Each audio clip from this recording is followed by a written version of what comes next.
Okay, fun fact. Jeg har lige lavet hele den her recording her. Faktisk lavet 2 recordings, for jeg kunne ikke forstå, hvorfor den ikke lavede lyd før. Der var ikke lyd på de recordings, så det er fedt. Nå. Jeg laver det igen. Pals og Bob lavede en fucking tierlist. Der var dogshit. De lavede en IGN tierlist, hvor de bare gav en masse folk en random tal. Og sagde, at de alle sammen var okay på hver deres måde, som blomsterbørn. De gav en forkert MVP i min forbindelse, og de gav folk for høje rating i forhold til, hvordan de egentlig spillede. Jeg tror, det blev for meget. Jeg har ikke lyst til at sove folks følelser, og jeg tror, det var for let reality check. Så nu får folk et reality check, undtagen mig selv. Jeg giver ikke mig selv reality check, fordi fuck jer. Vusti. Når jeg bare lige for at starte ud igen. Jeg har lavet det her sheet, hvor at det er de første 3 døde på killdagen. Så hvis vi for eksempel her med Overnex, hvis man lægger mærke til Overnex, den er meget svært at se på, fordi da vi dræber Overnex, har vi kun 4 puls på den. Så det er de første 3 på de 4 puls. Så er det med alle sammen. Altså, det er de første 3 på dagen, hvor vi dræber den. Så der er en masse progress kills, eller en masse progress, jeg ikke kan se, og en masse døde, jeg ikke kan se. Men det her var nemt at finde ud af, sådan data. Det tog mig ikke lang tid at finde det her, men det ville tage mig lang tid at gå igennem alle vores fucking logs. Så det er ligesom den her data, jeg går ud fra. Meget af det kan være forkert. Meget af det kan også noget quick disclaimer. Der er folk så med cheat def, der ligger lavere, hvor de måske ikke burde. Der er folk med angel form, der ligger højere end de burde. Eller lavere, sorry, end de burde. Maybe, I don't know. Det er en følelse. Jeg bruger de her tal som ligesom en målestok, og så giver jeg sådan lidt en vurdering ud for det. De grønne felter, det er dem, der har den bedste healing log på fighten. Og de blå felter, det er dem, der har den bedste DPS log på fighten. På progress killet. Så det er ikke noget reclear shit, det er progress only. For at starte med den af, nu har jeg fucking gjort det her 2 gange før, men whatever. Vusti er... Han er en 8'er, alene den årsag, at man har spillet solo-tank pretty much hele tiden. Først havde han Fax, nu har han Exit. Jeg ved ikke, hvordan Exit er. Jeg ved, hvordan Faxen var. Faxen var dogshit. Han var lort. Han tiltede mig. Hvordan mand han kan soge 300 fucking pøl. Det er Vusti. Jeg føler, at Vusti han har gjort det godt i form af, at han er der altid. Han er consistent. I mit døde sheet, han er pretty much ikke død. Han er død sådan 4 gange. Så I guess det er okay. Altså det eneste tidspunkt, hvor jeg vil give ham en lavere rating, altså bare på grund af, at hans stød er lavere. Det eneste tidspunkt, det var, hvis han dræbte Faxen, hvis han dræbte Exit. Det ved jeg ikke. Jeg kender ikke til tanking på nogen måde. Så det er utroligt svært for mig at vurdere på tanking. Havde jeg vidst noget om tanking, havde jeg kunne vurdere på det. Jeg har no clue om hans død af hans egen eller andres skyld. Jeg ved det ikke. Så jeg kan bare gå ud fra, at han er lavt død i forhold til mine ratings, eller det jeg kiggede på. Og han laver fine logs, selvom jeg ikke kender tank logs. Så er der bare fået sådan 8 godt gået. Jeg tror, det var fint tier for ham. Jeg ved ikke, hvad der er normalt. Jeg tror, det var fint. I hvert fald var det... Holy shit. Faxen var en 3'er. Måske lavere. Men han var fandme dårlig. De der antal døde her, på de her, Imagine her, han har død 9 gange, og vi droppede ham på Kyvesa. Og man har død 9 gange som tank. Det er fucking ulovligt. Men mindre med Vusti, han sidder til chainkiller ham, der er det fucking ulovligt. Så tager, det er by the way, det her, fuck ham, det er også med hans DK, by the way, så det er sådan, det med det hele. Men jeg føler bare, jeg kan ikke emphasize, hvor meget det tiltede mig, at han stod ovenpå mig i Kyvesa. Meget rating af min egen. Så han bliver også smidt under bussen, fordi han tiltede mig. Så fuck ham. That's it. Exit 6,5. Jeg har også bare skrevet fed fyr. Det er igen det der med, jeg ved ikke, hvordan fuck jeg skal vurdere tanks. Han er død 3 gange på Silken, 3 gange på Queen. På dagene, hvor vi dræber ham. Jeg følte, der var mange tank døde. Og jeg kan ikke finde ud af, om det er Vustis skyld, eller om det er Exits skyld. Så du får Exit bare sådan 6,5. Fordi i min optik, der har han en bedre DPS. Det kommer jeg også ind på senere. Så han har bare fået sådan 6,5. Jeg føler, han har gjort det godt. Og jeg har absolut ingen idé om, hvordan hans død fungerer. Men han har død mindre eller mere end Wusty, så han får bare en lavere rating. Det er sådan min tankegang. Og ja, I don't know. Fuck tanks. Det er sådan, I don't know, ligegyldig rating. Med lige DPS'er, jeg har givet Mallow en 9'er DPS MVP. Han har været nummer 1 på DPS passes på 3 af bosserne, Kvæs og Silken og Tygvan. Så det er ikke bare en følelse, for some reason. Det er ikke bare en følelse, han har rent faktisk været nummer 1 på de 3 fights. Han har altid været consistent i DPS, og han dør lidt. 8 er fint i forhold til andre. Jeg tror, det er under middel, hvis jeg skal kunne regne ud af det. Det er mit bud, jeg ved det ikke. Eller sådan omkring middel. Så jeg føler, det er consistent. Han har aldrig klaget. Han tankede Overnex også, by the way, så det kunne godt være, han to be honest, jeg tror også, han måske ville ligge nummer 1 på fucking Frosty-koden på Overnex, hvis han fik chancen. Det gjorde han ikke. Så jeg føler, han er MVP for det team. Og swap til tank, selvom man ikke gider og at lave gode DPS-logs, når han så ender at spille DPS. Det kan ikke matches. Så er der Gob 6, definition er lidt over average. Jeg kan prøve at finde hans logs. Sjovt, jeg lige havde Eskel op. Det var fordi, jeg lige har lavet den her fucking video, så du gør det igen.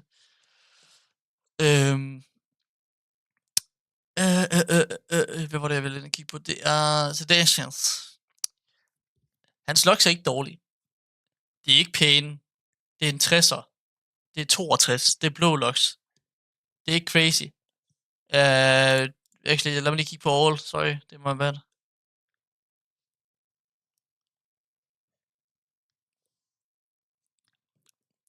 Det er fint.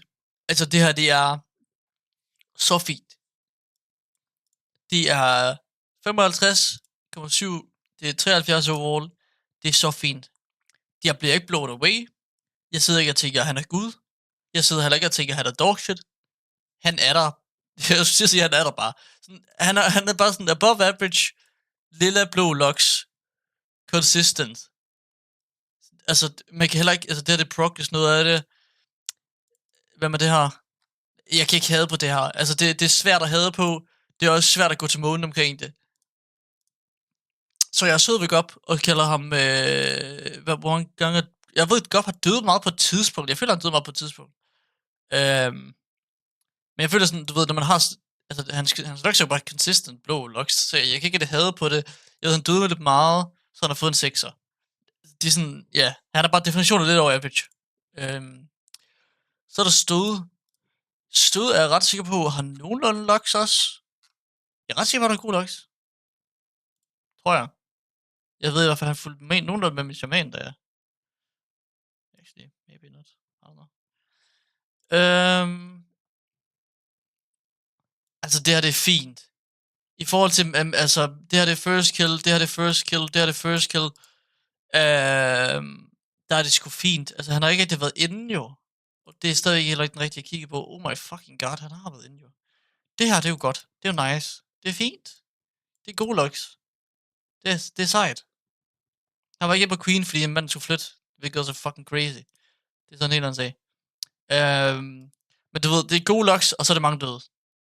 Det er gode logs med rigtig mange døde. Like, jeg kan ikke forsvare det, der er mange døde. Jeg kan forsvare hans gode logs. Han får en 5'er. Grunden til, at han ikke får under en 5'er, er fordi han har gode logs. Og jeg ved, han kan jo tydeligvis finde ud af at trykke på sin damage-knapper. Like, det er no doubt about it. Han kan finde ud af at trykke på sin damage-knapper. For some reason døde han meget. Om det er logs, der er skjult, jeg ved det ikke. Jeg bruger bare den information, jeg får. Very much. Så han får en 5'er. D-Dom eller Dom eller whatever it name is, har, jeg var inde og kigge på det tidligere, han har gode logs. Jeg tror ikke, han har dræbt Queen endnu, hvilket egentlig også er lidt ligegyldigt. Da jeg kigger på Death Orderen, Death Orderen, der lå han som en af de laveste, tror jeg. Han ligger her på 5. De gange, hvor han har været inde, der har jeg ikke følt, at han har været død. Hans Selten var en outlier, hvor han døde meget. Og jeg kan også huske, der var et eller andet med noget Orbs shenanigans. Men når jeg kigger på hans DPS logs, 89,4, det er virkelig godt. 71 median er endnu bedre. Jeg føler at lave gode weekly-logs er en ting, og have en okay median er noget andet. Så at dø lidt, lave meget DPS, det er det bedste, du kan formå ud, altså i vores skill, right? I bestyrelsen. Fordi når du sidder og progresser, det er sgu ikke damage meget af gangene. Det handler sgu om, at folk skal stoppe med at dø, og så vidt de kan se, så er Doom ikke død. Så det er det. Gæld og Mads Bass. Vi kan lige så godt tage Warriors i samme båd. Jeg er rimelig sikker på, at jeg lavede den. Nu har jeg lige gået over den en gang. Nu gør jeg det igen. Jeg er rimelig sikker på, at de er meget even i damage. Så jeg... 74,8 har galt bedre. Det håber jeg ikke, fordi så skal jeg til at lave det om. Please stop. Don't do it. Det kan være, jeg kigger på noget forkert nemlig. 77,5. Det er legit det samme logs. Jeg føler personligt, at Gal har været død mere. Jeg glemmer ikke, da han døde så mange gange på Queen. Det føles lidt som om, at på de lidt svære fights, der dør han mere. Og jeg kan ikke glemme, hvordan Melee Brain mange gange tog over. Det der med, at man dør på pull, fordi man ikke kan vente et sekund, det er tåbeligt, det er dumt. Stop med det. Lad være. Jeg forstår det ikke. Bare vent. Det er jo fucking underligt. Og at man dør så mange gange på Rashidan til damage, at man dør... Altså, jeg forstår det bare ikke. Like, der må være et eller andet defensive, der går galt, fordi det kan ikke passe, at folk skal dø så meget. Og det er bare sådan en generelt ting, jeg har fået omkring Warriors, det er, at de dør meget, de har så lidt suksuk med lige brain. Måske lidt groft, ved det ikke. Med bud at de laver nogenlunde damage. Fint average. Laver nogenlunde damage. Det er ikke noget, jeg har lyst til at skrige omkring, fordi det er 77 og 75, right? Så det er ikke fordi, jeg har lyst til at gå crazy omkring det, men jeg føler, at de dør lidt for meget. Så det er pretty much det. Den eneste grund til, at jeg vil jo Mads Bass over Gal, er fordi jeg følte, at Mads Bass i det mindste døde mindre på Queen, som var den vigtige progress. Om det var 100% selv, for jeg ved, han havde nogle dårlige dage, men det er bare sådan en feeling. Og så ud fra det data, jeg har, der var det også ham, der døde mindre, tror jeg. 713. Så når vi til mig selv, 7,8. I er i hvert fald bedre, end hvad fuck de kælder. De sagde, at det var. Hvor det var. Jeg havde lavet døde, hvad jeg så kigger på. Noget af det kan være cheat. Jeg ved allerede, at det med cheat kommer til at komme. Jeg lavede den absolut bedste log på Queen.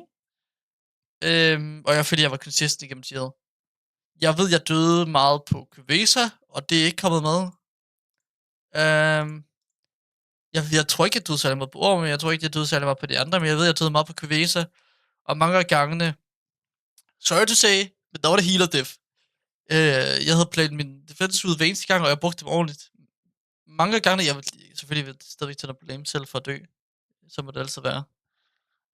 Men jeg havde nogle døde, hvor det literally ikke kan huske, at jeg døde fuck til noget egentlig. Så det er bare lige for at forsvare mig selv i den front i hvert fald. For jeg tror, at det var nok, min dårligste fight var sgu nok QV, så det vil jeg ikke give folk ret i. Men jeg føler, at jeg har været consistent, og jeg føler, at i forhold til at have en mand inden for en raid buff, så føler jeg, at jeg har været glimrende til det. Så der er Exit 7 på 2. Jeg føler generelt Exit er fucking svært at raide. Fordi når man kigger på hans DPS-logs som tank, der er de gode. Men jeg ved ikke, hvordan tank-logs fungerer. Mit bud er, at han er en god tank. Jeg ved det ikke. Så jeg har bare givet ham 6,5, fordi jeg ved ingenting. Så når man kigger på hans redlocks, de er jo også, altså de er jo virkelig gode jo.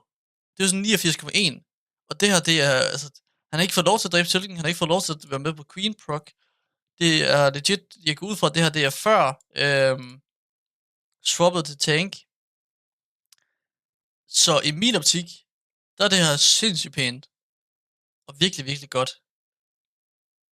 Lige en outlier her. Det er vores... Det er også lige hvad. Men i min optik, der er det her virkelig godt. Så at have ham på DPS vil jeg hellere have. Så det er også derfor, jeg bare vælger ham højere som DPS, fordi hans DPS-logs er ikke så gode. Og han har tænkt 2 fights, så har jeg bare givet ham en over average. Og jeg ved ikke, om han støder hans, eller hvis det skulle, så er jeg bare sådan, det var. Men jeg giver ham bare en bedre ranking, fordi jeg føler, at hans DPS-logs vejer mere, end hvad han har lavet som tank. I min optik. Ranged, Booby, Viper, jeg føler, de har været sådan lidt usynlige begge to. Jeg har ikke rigtig set så meget til dem. Jeg kan ikke sige noget negativt. Jeg ved, Booby han gør det, som jeg gerne vil have, mange gør. I forhold til, at han spiller bare BM for det meste. Jeg tror, han har sådan 2 logs på MM, så vidt jeg kan huske. Han spiller bare BM, og han spiller en okay BM. Du kan ikke hade på det. Jeg tror ikke, han har været inde på særlig mange fights af mit bud. Jeg havde Booby hernede. Jeg kan ikke huske, om han har været inde på særlig mange fights. Det tror jeg ikke, han har været. Og hvis han har, så sorry, men jeg har forgotten. Ja, jeg føler... Hvor har vi ham henne? Der. Altså, det her, det er fint. En average på 81,6, det er fint. 80 med 1, det er fint. Men han har ikke særlig mange kills. Så jeg ved ikke, hvordan det fungerer. Om det er reclear logs, og hvordan det er. Men altså, det consist, det er okay. Det er godt. Jeg har ikke rigtig følt hans presence, så jeg har bare givet ham sådan en... Jeg ved ikke, hvad jeg skal rate ham. Han får bare en 5'er. Legit. Altså, han er i midten. Der er ikke noget dårligt ved at være i midten. Overhovedet. Lidt ligesom Viper. Jeg har bare skrevet synlig ved Viper. Jeg kan ikke huske, hvornår jeg sidst så noget til Viper. Så jeg har bare givet dem en 5'er, fordi jeg ikke rigtig vidste, hvor jeg skulle sætte dem. Og jeg følte bare sådan, 5'er, det er safe bet. Det er middle of the pack. Det er det, ikke? Altså. Jeg vil sige, der skal være meget til at komme under en 5'er. Fordi det vil jeg, så vil jeg decideret kunne vurdere, at du har haft et dårligt tier. Jeg tror, der er få mennesker, jeg vil vurdere til at have haft et dårligt tier. Så er der Darby. For some reason, da jeg tænkte på Darby, der tænkte jeg, okay, han pumper. Så går jeg ind og kigger på hans logs. Det er ikke tilfældet. Jeg har selv glazet ham, fordi jeg følte ham rigtig, rigtig god. Men når jeg faktisk går ind og kigger på det, det er ikke lige så vanvittigt, som jeg håbede på. Altså, det er virkelig godt. Don't get me wrong, det er virkelig godt. Men det er ikke vanvittigt. Det er ikke, jeg følte, at der skulle være noget mere. Nummer 25 Shadowpriest i verden, right? Det er godt. Men det bliver også nødt til at tænke på, at han sidder og kæmper mod hvad? Hvor mange dræber bosserne, når han dræber dem? Det er jo ingen passes. Og det er ikke for at discredit Darby. På nogen måde. Men der er forskel på at lave en nummer 1 lock. På det mest competitive... Nu ved jeg ikke, hvad det er. Er det måske Red Paladin? Jeg ved ikke, hvad det mest spillet er. Men at lave det mest... Du ved, at lave crazy lock på en, der har spillet sygt meget. Eller at lave en crazy lock på en, hvor du har meget mindre competition. Du ved, det er nemmere at være nummer 1 ud af 100, end det er at være nummer 1 ud af 1 million. Det giver sig mening. Så jeg føler bare, at i forhold til, hvordan han ellers har været i forhold til Dragonfight, jeg ved ikke, om det var mig, der havde glansbilleder, men det her, det følte jeg var crazy, right? Det følte jeg var crazy, og en kæmpe median, og du ved, crazy. Det er bare ikke det, jeg har set. Du ved, det er ikke en 95 average. Og jeg ved ikke, om det var bare mig, der følte, det skulle være det, men det er en god average. Men der er også andre, der har den her average. Der er mange andre, der har den her average, og der er nogen, der har meget bedre af det her. Altså i median. Man selv er inkluderet. Manu inkluderet. Jeg kan ikke huske, hvad fuck det er der så. Whatever. Du ved, det var sådan, jeg følte lidt, at han var lidt overrated. Jeg havde selv sat ham til på en pedestal, hvor det jeg troede, han var rigtig, rigtig god. Ikke at sige, at han var dårlig. Han er på en måde dårlig. Jeg havde håbet på noget mere, hvis det giver mening. Så er der Simsa. I gav Simsa MVP, hvilket jeg aldrig nogensinde forstår. I hvert fald på de tal, jeg sidder og kigger på. Ja, altså Simsalabim er en rigtig, rigtig fucking god fire mage. Generelt en rigtig, rigtig god mage. Jeg discrediter ikke Sims på nogen måde. Men han skal lige slappe fucking af. Han skal slappe af. Han er bøvser. Men han skal slappe af. Han bliver lidt for goated. Lidt for glaseret det her. Like, det her, det er godt. Det er crazy godt. Jeg ved ikke, om det faktisk er det bedste. Og jeg ved ikke, om det her er det bedste. Men det er crazy godt. Jeg discrediter ikke. Men at kalde ham MVP, det ved jeg ikke. For jeg føler, at være MVP kræver, at du spiller godt på progress. Og lave gode locks hen ad vejen, kan jeg ikke bruge til noget. Det kan ikke bruge til noget. Jeg kan bruge til noget, hvordan han spiller på progress. Og på progress var det ikke pænt. Så er du sagde, men det var ikke pænt på progress. I hvert fald ikke til at starte med. Jeg ved ikke, om det blev bedre. Men i mit nu, jeg ved ikke, jo, prøv at sige, det var ikke pænt på progress. Så jeg kan ikke forstå, hvordan man kan vurdere ham højere. Skal vi se her. Det her var pænt, by the way. Jeg kan huske, jeg tror, fik han nummer 1 på Russian On? Det gjorde Madden faktisk. Har jeg lavet en fejl? Er det her første gang, vi dræber den? Jeg ved ikke, om jeg lige catcher min egen fejl her. Jeg catcher min egen fejl her, tror jeg. Ja. Han har faktisk fortjent at få en... på Russian On. Hvorfor har jeg taget Madden på der? Det ved jeg ikke. Whatever, det er også lige meget. Det ændrer ikke min holdning rigtigt. Men jeg props til Sims. Like, han har spillet godt. Don't get me wrong. Men han endte de første 3 bosser. Så kommer til Russian On, hvor han giga-performede. 100%. Ovenex. Giga-performede. Også. Hans fire kom lidt ud af det blå. Jeg føler, hvis han havde gået... Jeg kan ikke huske, om det var... Jeg tror, det var før Fire blev buffed. I min optik på den her fight... Nu ved jeg godt, at han fik PI og alt muligt. Og han lavede faktisk god bossskade. Jeg ved... Folk spillede Arcane på den her, og jeg ved ikke, om det havde været bedre. Men han er også en god fire, så altså... I get it. Han gjorde bare det, som folk burde. Du ved, når man er god, så bliver man med at spille det. Så han har spillet consistent, han har spillet godt. Jeg vil bare ikke, du ved, når man ændrer 3 bosser, så vil jeg bare ikke kunne sige, okay, du tager en mand, der ændrer 3 bosser, eller du tager en mand, der spiller godt til sidst, kontra en, der bare har spillet consistent godt. Så vil jeg bare hellere tage en, der tager consistent godt. Fordi altså, han har jo gode locks. Og jeg er ret sikker på, at hvis jeg går og kigger på Manor, jeg føler også, at Manor har gode locks igennem tidet. Og jeg føler, det at han har lavet nummer 1 locks på mange af vores kills, er mere valuable, end en, der laver locks til sidst, eller laver locks på reclears. Det er i hvert fald min mening. Jeg tror, du går bare ind og, du ved, Ulgrex, kæmpe god lock. Jesus Christ, det er laggy. Whatever. Men jeg føler bare, du ved, Manor har bare været mere consistent. Og han har ikke været død i så meget. Og gå og kigge her på Simsas støde. Har du død 13 gange med en mand, der har spillet Fire på mange af bosserne, og haft en cheat death. Han har spillet Fire på Kvesa, og havde en cheat death. Og jeg kan ikke huske, om han draftede den på. Nu bliver jeg i tvivl. Jeg kan ikke huske, om han draftede den på Arcane, som Arcane, og han rent faktisk tog sig sammen og stod med Inders. For han ændrede lidt på Kvesa ved at spille Fire Mage, det kan jeg da huske. Lad os prøve at se her.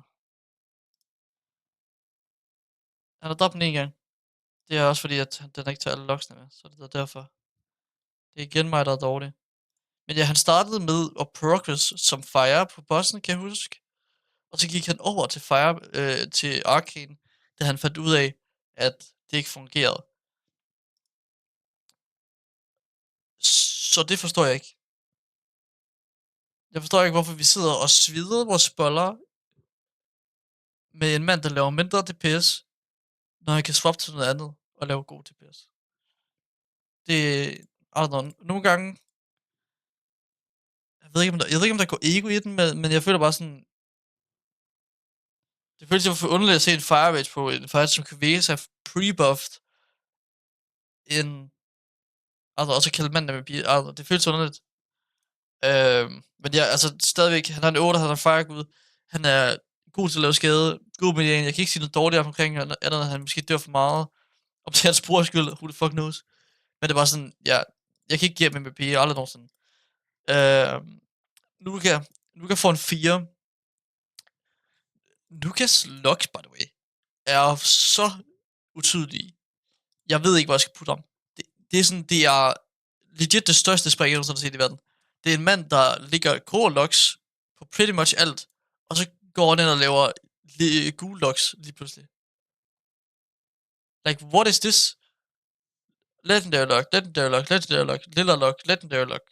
Så er det grå lock, right? Det her, det ser crazy ud. Hans median ser crazy ud, right? Det er så lige for den går lige på all. Så det ser lidt anderledes ud. Ja, det virker til, at han, altså, hans median falder, hvordan var falder, right? Men jeg forstår ikke, det virker til, at han er en god frost. Han laver gode locks som frost her. Men jeg ved ikke, hvad der sker på progress. Fordi somehow på progress, der giver det bare ikke mening på mange af det her.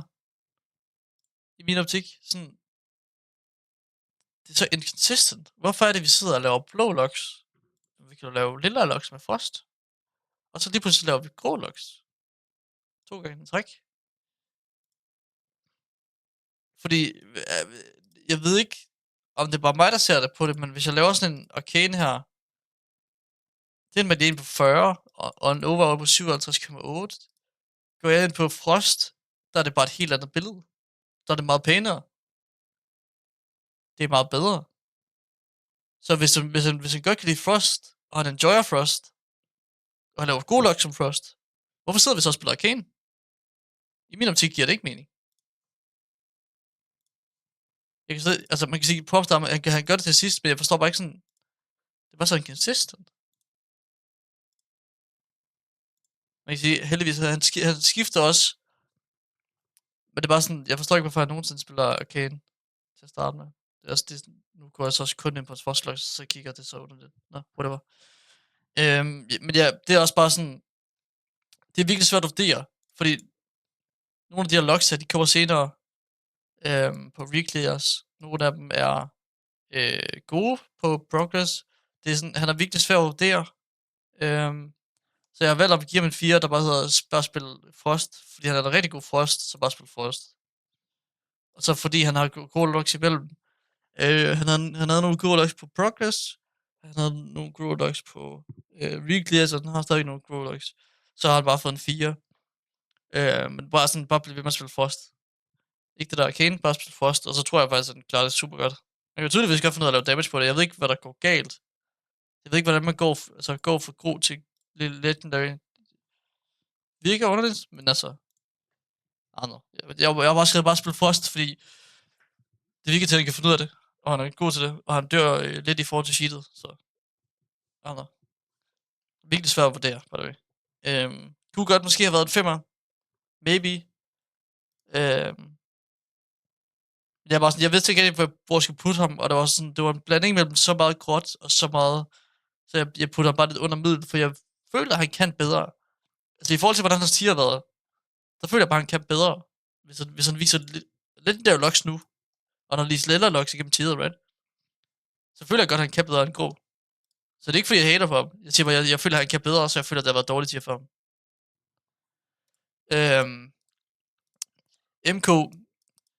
MK var sådan, han har fået en 7'er, altså, det er over average, det er over de fleste. Han laver jo gode locks. Hans median tror jeg faktisk også er okay. Kan ikke huske det. Fuck helvede. Han har været... så godt jeg kigger på døde. Han er den, der dør mindst af shamanerne. Han dør 10 gange. Jeg ved ikke, om det er average eller under average, eller hvordan fanden det fungerer. Men du ved, han har bare været consistent. God skade. Det har ikke været crazy. Det har ikke været dårligt. Det har været consistent. Du ved, 70. Det er fint. Vi er ikke deroppe, hvor at man sidder og tænker, wow, what the fuck. Du ved, man er ikke på en Sims, der løber 88. Det var meget, han lå på en median, right? Man er ikke deroppe. Så jeg kan ikke give ham højere end 7. Men samtidig, han dør mindre end Sims, for eksempel. Så det giver han point på. Og hans average logs er 81, hvilket er helt fint. Så jeg har bare valgt at give ham en 7, som er 2 point meget over average. Og sagt, det er godt. Mere af det. Og dø lige så meget som alle andre, det er sgu fint. Og lave gode median er også helt fint. Like, props til ham. Balo er fucking umuligt at læse. Balo skifter spæk fra Hunter til Dudu, og jeg føler, at han døde meget på Dudu'en, men jeg kan fucking ikke huske det. Jeg føler, der var et eller andet med, at han døde meget på Dudu'en, mens hans logs har været fine på begge. Han pumpede på hans Hunter pumpede han virkelig, kan jeg huske. Især på single target fights, hvor han var inde. Primært QV's, jeg kan huske, han pumpede på, og jeg kan huske, han pumpede på, ja, som han har også fået den bedste på Secret. I min optik er han en bedre hunter, end han er Boomy. Bare ud fra, hvad jeg lige føler. Jeg har ikke nogen værdi. Jeg er ikke sikkert godt kunne kigge på hans logs. Jeg ved det ikke. Som også skrevet sådan fine logs omkring Jeppes døde. Han døde, hvor man, han døde her 2 der, 3 der, 1. Du ved, han er død 8 gange. Det er cirka average. Han er sådan en, han var svær at vurdere, men jeg føler alligevel, at han var markant bedre end de andre 2 hunters, så jeg har fået sådan lige et nyk op. Og så han var ikke der, hvor MK er nu, så han var også et nyk ned, så jeg gav ham 6 mode. Det er pretty much det. Det er meget svært at sige dårligt, noget dårligt om det, men jeg føler, at han døde meget. Så jeg gætter, han kan tage det med. Og det var rigtigt, I don't know. Så er der Madden. Madden er det mest medlock, jeg nogensinde har set. Du ved, han dør meget, meget få gange. Primært når jeg vurderer det, så vurderer jeg sådan, wobbler ham mod en anden kinda, fordi det er sådan begge to water fight. Det er begge to dør næsten ikke.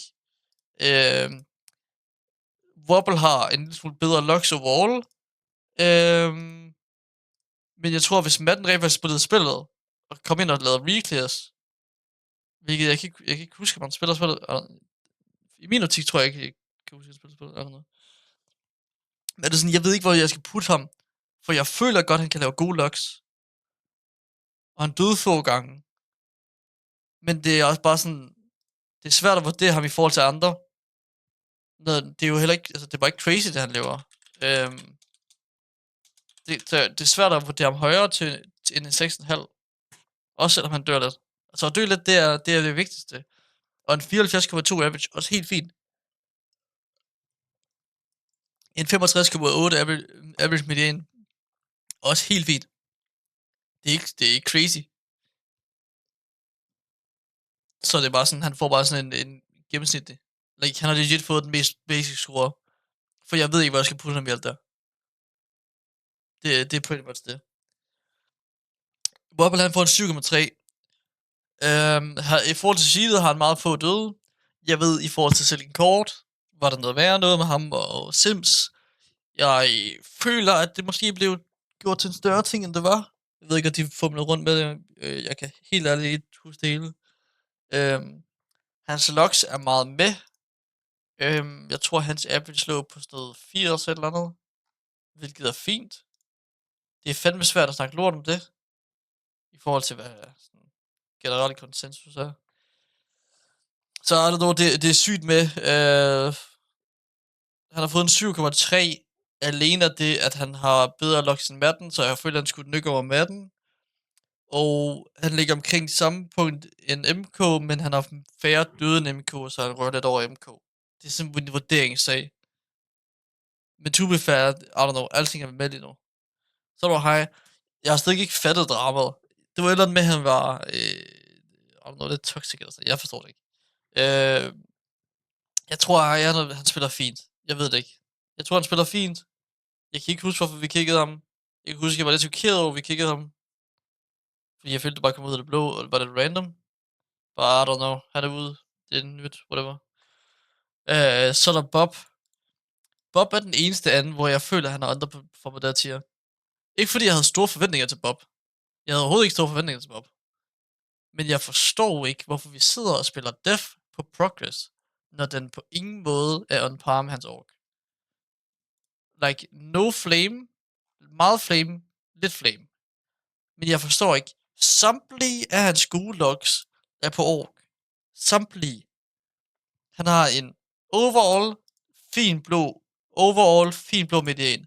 Like, det er ikke noget at skrive hjem til. Altså, det er jo ikke fordi, det er crazy, det her. Men han er sådan en, jeg føler, han er sådan en, han spiller meget spillet fra mechanicsne. Han er ikke nået til punktet, hvor han optimerer damage endnu. Og honestly, jeg ved ikke, om han giver en fuck. Men,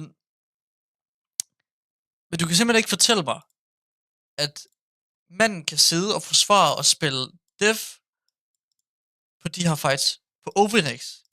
Han sidder og spiller Dev Evokers på Overnex, laver konstant grå logs på Progress fights. Det kan jeg seriøst ikke tage seriøst. Saving kort, grå log. Grøn log på Queen. Like, jeg forstår ikke. Hvis du har et spec, hvor du gør det rigtig godt. Han gør det jo rigtig godt på en ork. Like, hvorfor spiller du ikke bare ork? Al den her DPS, han laver, er i forvejen bedre, end det, han gør på def.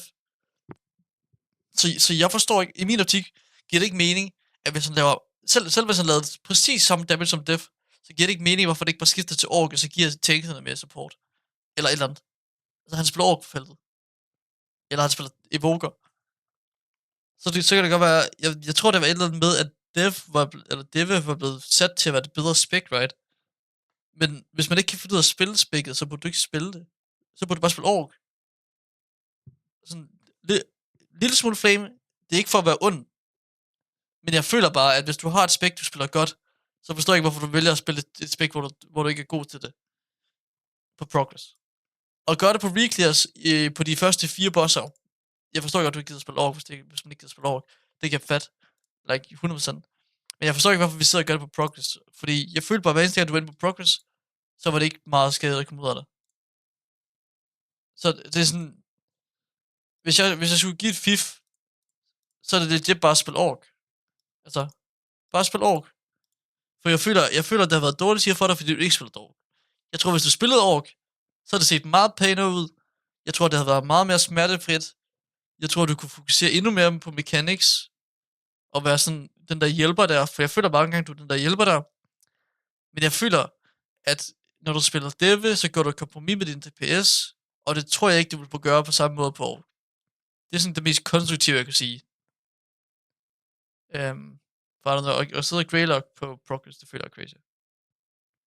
Når du kan noget andet i hvert fald. Du kan jo mere for helvede. Så er der healers. Jeg vil sige, healers er vurderet på det, der hedder devs. Fordi jeg ved ikke, hvordan healerlocks fungerer.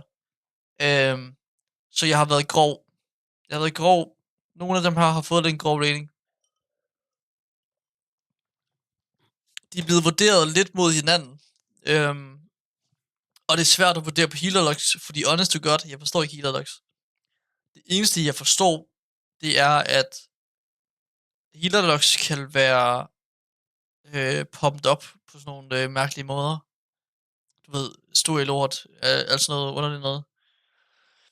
Jeg kunne også for måske tank healing, hvis der er meget damage på tank. Altså, jeg ved det ikke. Jeg kender ikke tanking. Så jeg har bare vurderet det på, hvordan locksen var på progress killet. Især også fordi, jeg føler, progress har 10 gange mere value end reclass, i hvert fald for healers. For jeg føler, at på progress har healing reface med betydning. På reclass tror jeg, at du kunne cutte nogle healers fra mange gange. Så det er derfor, jeg vurderede det sådan, at når jeg sidder og kigger på det sheet her, og jeg ser, okay, hvem har lavet de flest paraskud, hvem har lavet flest healing logs som nummer 1 på fighten på progress. Der har det været Tony. Så nummer 2, jeg kigger på, okay, men så kigger jeg på døde. Vi har også lidt, der dør nummer 1. Altså han har død sammen 16 gange sammen med stød, hvad jeg kigger på. Du ved, han har været død rigtig meget. Pals har været død rigtig meget. Alex har slet ikke været død lige så meget, som jeg faktisk troede, han ville være. Jeg ved ikke, jeg har PTSD for Angel-form. Det kan også være, at det er Angel-form, der redder ham. Men det er sådan, jeg føler, når Tony han har været død meget mindre end de fleste, eller de andre, og han har ligget toppen af meteret på healing, på de 3 eller 4 bosser på 4 bosserne, right, så føler jeg, at han fortjener MVP'en. Og altså Pals er sådan lidt, I don't know, han har været officer og sådan noget, og jeg ved ikke, om jeg skal tage det i mente. Det skal jeg vel lidt, I guess. Men I don't know, altså at dø 15 gange som healer, jeg føler bare, at dø som healer, det burde være et no-go. Jeg ved godt, at healer ikke var stress, whatever. Men at dø som healer har bare, du ved, sorry to say, men det er sådan, i min optik, det er sådan, en død for en tank er katastrofalt, right? Det er mega nederen, det er mega lort. En anden mand kan dø på det, og hele pullet kan vibe, right? Nummer 2 kommer healers. Og Western healers er virkelig crucial. Vi har 4 af dem, right? Nogle gange 5. Og Western healer er crucial. Og Western DPS, not so important. Det er også derfor, jeg vægter Lux lidt mere vigtigt herovre, right? Men som healer, der er det bare vigtigt at lave god healing i codes, for jeg ved ikke, hvad god healing er, og samtidig med ikke dø. Og når man så har sådan en som Pals, der dør 15 gange, ud fra den data, jeg har, og jeg føler generelt, at han har været død ret meget, så er det bare sådan, så kan jeg give en højere rating end 6. For jeg føler ikke, du har spillet dårligt. For jeg er sådan healing-mæssigt. Men det er også fordi, jeg ved, jeg kender ingenting til healer. Så jeg kan ikke give noget under 5, jeg kan ikke give noget sådan crazy over. For jeg ved ikke, hvad jeg snakker om. Men jeg ved bare, du døde for meget. Alex, som jeg har skrevet, han dør lidt. Han har været 8 døde. Det er faktisk, jeg går ud fra det er under average. Ja, altså, jeg føler, at Alex har performet fint. Er der noget, han klunker lidt en gang imellem? I don't know. Jeg har lyst til at sige det meget, meget dårligt om Alex. Mit gode hjerte kan ikke gøre det. For han har været død. Han har faktisk haft okay til. Han har ikke været død så meget. Nevermind, jeg burde godt lave. Jeg har ikke til mig godt lave, men jeg burde godt lave. Alex, at gå igennem fucking progress på Queen i jeg ved ikke hvor mange uger. Sådan generelt helt progress. Og så dræbe bossen med en 6-19 klok. Det er fucking til grin, og det er useriøst. Og ikke for din egen skyld, men måske for alles skyld, så tror jeg lidt, at folk de burde ikke bare, I don't know, men folk burde lige vågne op og lige sige, okay, jeg spiller lige en plus, bare for lige at gøre mit en gang imellem. Det er før nok at slække lidt ændre det til, jeg har selv gjort det, men jeg har i det mindste gjort sådan, at det var, du ved, at jeg preppede alt andet før. At jeg ikke min-maxede til 100%, det er en ting, men at sidde med en 6-19 klok, fordi manden ikke har givet at køre en plus, det føler jeg er næsten disgraceful. Jeg føler lidt, det er pis på andres tid, hvis du kan få en upgrade, og du så ikke gør det. I min optik, right? Jeg ved, min optik er også meget mere min-max end de fleste, men det der med at løbe rundt med en 6 klok, I don't know. Det føles underligt.